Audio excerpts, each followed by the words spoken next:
Hello friends, Radhe Radhe. Friends, ये जो महीना है ये सावन मास चल रहा है। ये भोले बाबा का पूरा महीना उनकी आराधना, पूजा अर्चना, व्रत, उपवास रखने का है। इसमें लोग पूरे तन मन धन से भगवान शिव की आराधना करते हैं। कोई रुद्राभिषेक करा रहा है, तो कोई मंदिर जा रहा है, तो कोई आरती गा रहा है, कोई व्रत रख रहा है, कोई पूरे पूरे सावन का उपवास रखता है भोलेनाथ के नाम का। तो आज हम भगवान भोलेनाथ की कहानी एक सुना रहे हैं कि एक बार का समय था कि माँ पार्वती और भोलेनाथ बैठे थे। भोलेनाथ तो हमारे बिल्कुल योग की ऐसी भस्म रमा के ऐसा बैठते हैं कि कितनी देर वो बैठ जाएं, कितनी टाइम निकल जाए, दिन रात बीत जाए, उनको पता ही नहीं है। वो ऐसी वो भस्म रमा के और अपने योग निद्रा में बैठ जाते हैं, तो लीन हो जाते हैं बिल्कुल। तो बैठे थे, एक बार बातचीत कर रहे थे, तो माँ पार्वती बोली कि ये बताओ, आप बराबर बैठे रहते हो, कुछ काम नहीं करते हो, और सब लोग तो कुछ ना कुछ करते हैं। अगर कोई हमसे पूछे कि हम तुम्हारा पति क्या कर रहा है, तुम्हारे हस्बैंड क्या कर रहे हैं, तो हम सबको क्या कहेंगे कि वो खाली धुनी रमाए बैठा रहता है, वो ध्यान मुद्रा में बैठा रहता है, काम उसके पास कोई नहीं है। तो बोले क्या करें देवी बताओ, तो आप भी कुछ काम करिए। क्या काम करें? तो आप जाइए खेती करिए। तो बोले कहाँ जाएं, कहाँ खेती करें? तो माँ पार्वती बोली ऐसा करो कि आप कान्हा जी के पास चले जाओ। कान्हा जी के पास जाके वहाँ उनके पास जाके करो। तो बोले मेरे पास तो एक ही नंदी है, हम खेती कैसे करेंगे? तो बोले कान्हा जी के पास जाओ, उनके पास बहुत सारी गाय हैं, बहुत सारे नंदी हैं, आप उनसे एक नंदी ले लो, एक आपका है, और आप खेती करो। उनके पास ज़मीन भी बहुत है, जो चाहोगे, जैसी चाहोगे वैसी खेती करोगे।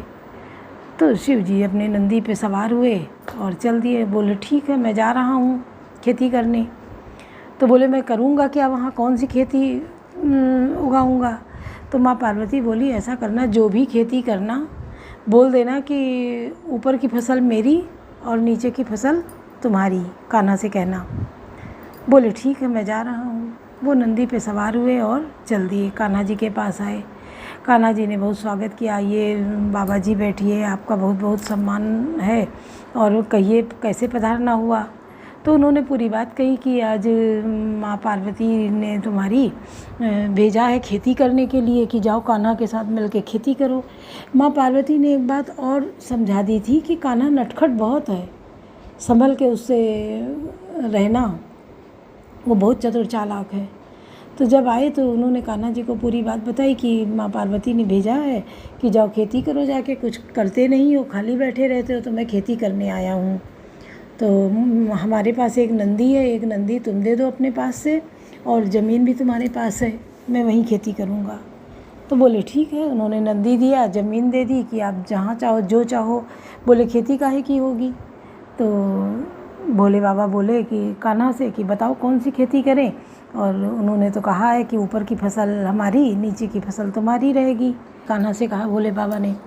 कान्हा बोले ठीक है, करो। तो शिव जी बोले क्या फसल उगाएं, कौन सा बोए? कान्हा ने कहा ठीक है, आलू बो दीजिए।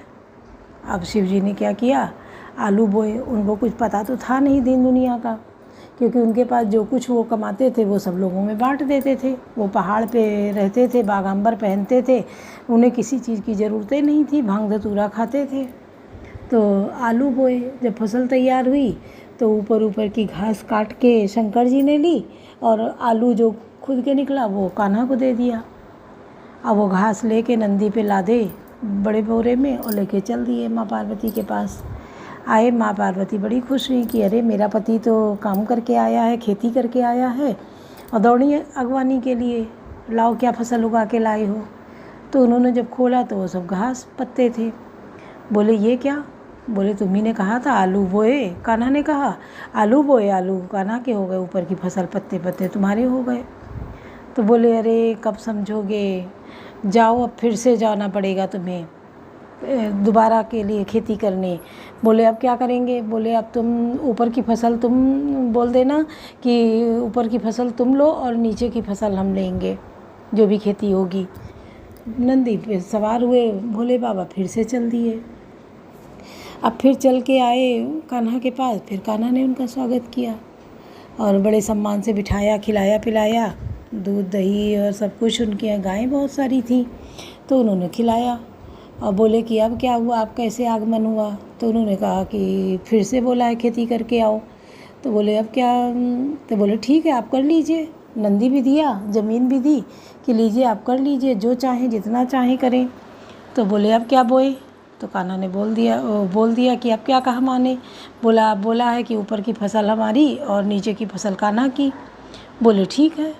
कहने लगे अब क्या बोए? बोले बाजरा बो दो। अब बाजरा शंकर जी ने बोया। अब जब बाजरा बोया, फसल तैयार हुई तो ऊपर बाजरे की बालियाँ जो है वो कान्हा की हो गई और नीचे की वो घास लंबी लंबी डंडियाँ निकलती हैं उसमें, वो सब शंकर जी का हो गया। वो फिर उसकी गठरी बनाए और नंदी पे लादे फिर से चल दिए कैलाश। फिर से सब वो लेके आए। फिर माँ पार्वती दौड़ी, अरे मेरा पति खेती करके आया है, आपकी बढ़िया फसल लेके आया होगा। वो दौड़ी, देखी नंदी की पीठ पे बहुत सारा सामान लदा है। वो उसको उतरवाई, खोली, देखी, बोली ये क्या? ये तो फिर तुम लकड़ी डंडी और ये सब ले आए, पत्तियाँ घास, फसल कहाँ गई? बोले तुम्ही ने तो कहा था ऊपर की फसल कान्हा की, नीचे की फसल हमारी। बाजरा बोया था तो लो। अब पार्वती जी जो थी वो मत्था पीट के रह गई, अरे मेरा पति कैसा है। तो बोली अभी फिर से तुम्हें जाना पड़ेगा एक बार खेती करने। जब तक फसल नहीं लाओगे हम क्या करेंगे? खेती करने भी भेजा, वो भी तुम नहीं ठीक से कर रहे हो। बोले बाबा ठीक है, जो आज्ञा, हम फिर से जाएंगे। अब वो माँ पार्वती को खुश करने के लिए फिर से चल दिए नंदी बैठ के। फिर चल के आए तो फिर वही कान्हा के पास आए। कान्हा ने कहा अरे फिर से आप आ गए, चलिए स्वागत है। बिठाया और बहुत स्वागत सम्मान किया और पूछा अब क्या है? तो भोले बाबा बोले माँ पार्वती ने फिर से भेजा है, फिर से खेती करके आओ। फिर पार्वती माँ बोली कि अभी आपको फिर से जाना पड़ेगा खेती करने। आप कोई फसल तैयार करके तो लाए नहीं, आप हर बार घास पत्ती और यही लेके चले आते हैं डंडी, और फसल चाहिए, अनाज चाहिए, आप अनाज नहीं लाते हैं, आपको फिर जाना पड़ेगा। तो बोले अब क्या करेंगे जाके? बोले फिर खेती करो जाके। तो अब कैसे करेंगे? तो पार्वती माँ बोली कि अब जाओ नीचे की फसल और ऊपर की फसल दोनों लेके आना, और जो बीच की हो वो कान्हा को दे के आना, ऊपर नीचे की दोनों फसल ले आना। शंकर जी बोले ठीक है। वो मस्त मौला अपने लिए नंदी को फिर से चल दिए और आए फिर कान्हा के पास। कान्हा ने देखा अरे भोलेनाथ आप आ गए। फिर बैठे, स्वागत किया, खूब खुश हुए देख के। और वो तो जान ही रहे थे कि हम क्या कर रहे हैं, मन ही मन मुस्करा रहे थे।